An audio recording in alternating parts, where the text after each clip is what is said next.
Bismillahirrahmanirrahim. Assalamualaikum warahmatullahi wabarakatuh. Alhamdulillahirabbil alamin. Arsala rasulahu bil huda wa dinil haqq liyudhhirahu 'alad dini kullih wa kafaa billahi shahida. Asyhadu an la ilaha illallah wahdahu la syarika la wa asyhadu anna Muhammadan abduhu la nabiyya ba'dah, amma ba'du. Yang pertama-tama, yang paling utama, marilah kita panjatkan puja dan puji syukur kita atas kehadiran Allah Subhanahu wa taala yang telah memberikan kita nikmat iman dan nikmat kesehatan yang telah kita nikmati saat ini ya. Dan tak lupa salawat serta salam kita haturkan kepada baginda Nabi besar Muhammad sallallahu alaihi wasallam yang telah mengantarkan kita dari zaman kegelapan hingga zaman yang terang benderang. Yang saya hormati dosen pengampu mata kuliah metodologi penelitian kuantitatif Pak Muhammad Hasan Abdillah, SPSI, MSI,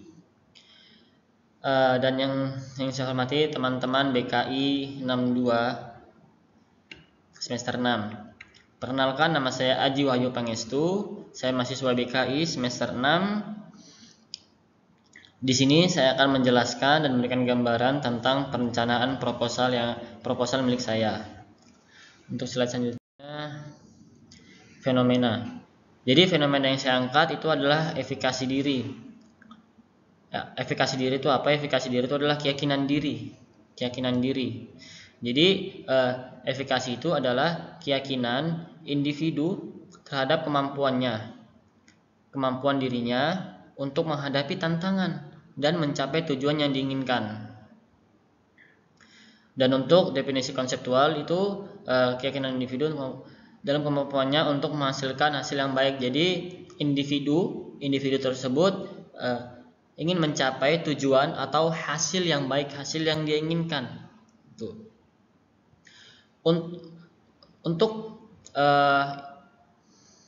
Jadi faktor-faktor yang mempengaruhi efikasi diri itu biasanya seperti lingkungan yang kurang mendukung, pengalaman masa lalu yang negatif, dan ketidakpastian atau ketidakjelasan mengenai apa yang ingin dia capai. Dan penanganannya itu seperti meningkatkan keterampilan dan pengetahuan, menghindari lingkungan yang kurang baik, dan mengevaluasi apa yang kurang di masa lalunya, seperti itu. Dan untuk faktor-faktor efikasi diri menurut Zimmerman itu yang pertama tingkat kesulitan tugas. Maksud dari tingkat kesulitan tugas di sini adalah individu akan mencoba perilaku yang dimana dia merasa bisa melakukannya dan menjauhi situasi yang menurut dia di luar kemampuan dirinya sendiri. Untuk yang kedua, keyakinan. Jadi tingkat keyakinan. Yang kedua ini level atau derajat individu terhadap keyakinannya atau harapannya. Yang ketiga itu penjelasannya sejauh mana individu yakin dengan kemampuannya dalam berbagai situasi. Jadi untuk yang poin ketiga ini adalah sejauh mana sih individu ini sudah bisa melewati situasi yang berat menurut kemampuannya, yang sulit menurut kemampuannya. Seperti itu. Untuk yang selanjutnya, kesenjangan itu biasanya orang-orang mengartikan antara harapan dan realita. Lebih mudahnya teman-teman menafsirkan kesenjangan ini itu ketidakseimbangan atau ketimpangan antara harapan dan realita. Jadi biasa setiap masalah itu pasti ada kesenjangan, pasti ada ketidakseimbangan atau ketimpangan, seperti itu.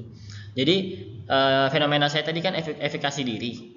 Jadi kesenjangan efikasi diri itu biasanya sebuah fenomena di mana seseorang individu memiliki kepandangan yang berbeda antara kemampuan dan harapan yang dia miliki.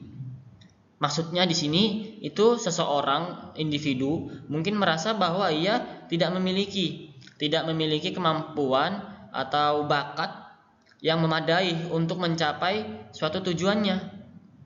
Meskipun pada kenyataannya ia sebenarnya mampu untuk melakukan hal tersebut. Selanjutnya, Untuk rumusan masalah di sini itu bagaimana pengaruh efikasi diri terhadap hasil belajar santri Jalaluddin. Sedangkan tujuan masalahnya untuk mengetahui tingkat pengaruh efikasi diri terhadap hasil belajar santri Jalaluddin. Untuk variabel penelitian. Variabel penelitian itu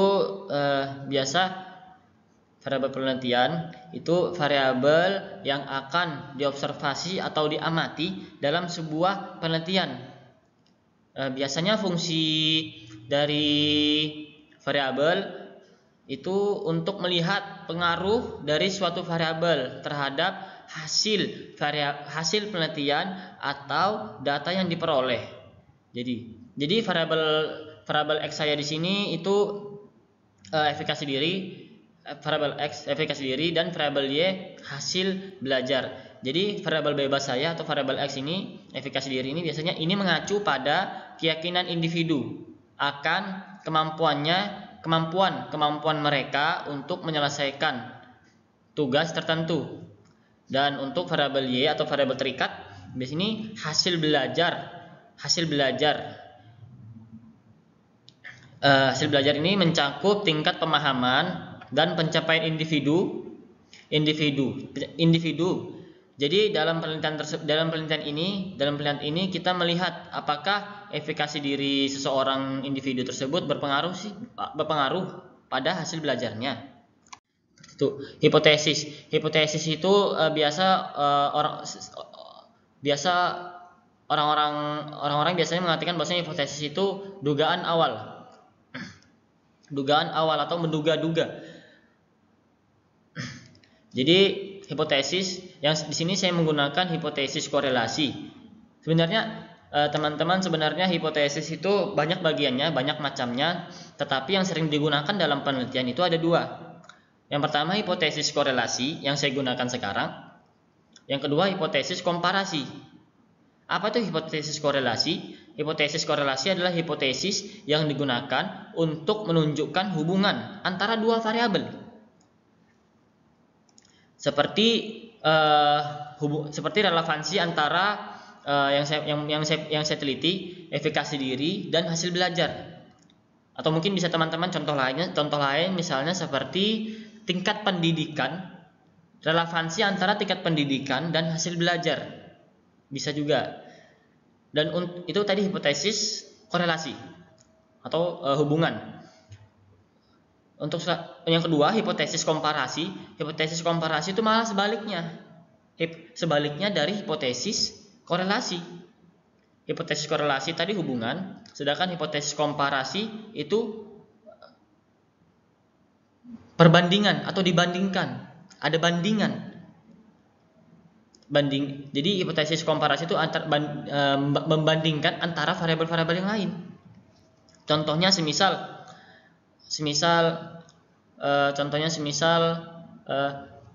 tingkat rata-rata nilai tes siswa laki-laki dan perempuan. Dan juga contohnya bisa juga semisal tingkat penghasilan dari daerah A dan daerah B. Seperti itu. Untuk yang kedua, subjek penelitian. Jadi, subjek penelitian saya di sini itu adalah santri Pondok Pesantren Modern Ihya Ulumuddin. Nah, pondok ini berdiri di Jalan Sentosa Dalam. Dan sini saya menggunakan populasi finite. Populasi finite itu adalah jumlah yang pasti, jumlah yang jelas. Tuh. Jumlah keseluruhan penelitian. Jadi keseluruhan penelitian sini, subjek penelitian saya di sini saya menggunakan 100 subjek. Jadi untuk teknik sampling itu teknik pengambilan sampel dalam penelitian kuantitatif yang biasanya dilakukan untuk menentukan sampel yang mewakili populasi secara keseluruhan. Jadi ini rumus-rumus Rovinnya teman-teman. Jadi di sini n kecil itu sampel, n besar itu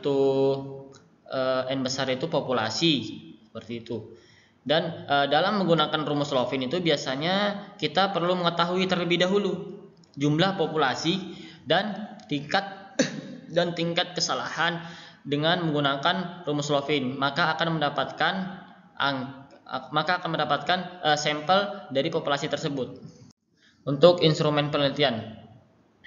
Instrumen penelitian itu alat untuk mengukur hasil data kita, data penelitian kita.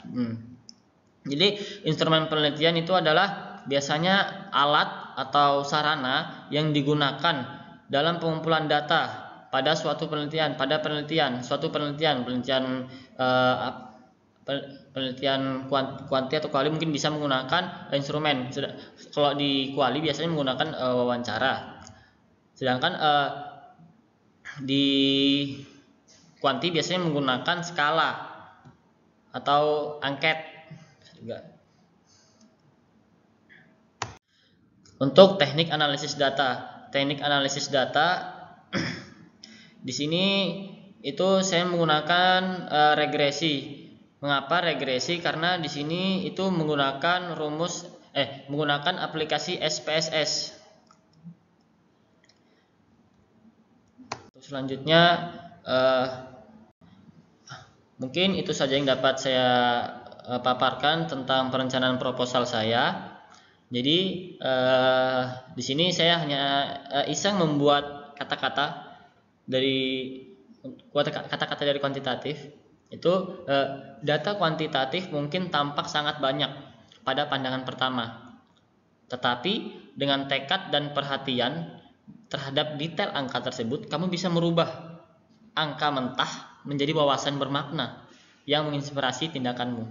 Mungkin itu saja yang dapat saya sampaikan. Mungkin kurang lebihnya mohon maaf. Assalamualaikum warahmatullahi wabarakatuh.